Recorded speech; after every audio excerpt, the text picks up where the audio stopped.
అసలు forest department forest land 75 ఎకరాలు మీరు కబ్జా చేయడమే కాకుండా మీ పేరు మీద రాయించుకోవడమే కాకుండా ఏకంగా రోడ్ వేసి అక్కడ ఒక గెస్ట్ హౌస్ కట్టారు అని అంటే దేనికి కట్టారు ఆ గెస్ట్ హౌస్?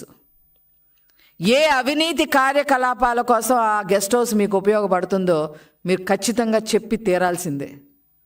ప్రస్తుత ప్రభుత్వం మరి దాని మీద కమిటీ వేసింది, అవన్నీ కూడా బయటికి వస్తాయి, ఖచ్చితంగా నిగ్గు తేలుస్తాము. కానీ అక్కడ ఒక గెస్ట్ హౌస్ ఉంది, ఆ గెస్ట్ హౌస్కి ఒక రోడ్డు, మీకు ఎక్కడ కబ్జా చేసి ల్యాండ్ మీ పేరు మీద రాయించుకుంటే అక్కడ రోడ్లు.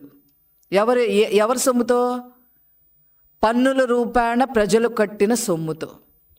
కానీ సామాన్య ప్రజలకు ఎక్కడన్నా ఒక తట్టెడు మట్టితో ఒక మట్టి రోడ్డు వేసావా అంటే ఎక్కడ వేయాలా మీరు? ఇంత పాపాలు, ఇంత అవినీతి చేసి ఏమీ ఎరగనట్టుగా మీరు మాట్లాడటం నిజంగా చాలా హాస్యాస్పదంగా ఉంది. పైగా వాళ్ళ మీద డిఫమేషన్ కేసు వేస్తా, వీళ్ళ మీద డిఫమేషన్ కేసులు వేయటం, వాళ్ళ మీద వేయటం, ఇది కాదు పరిష్కారం.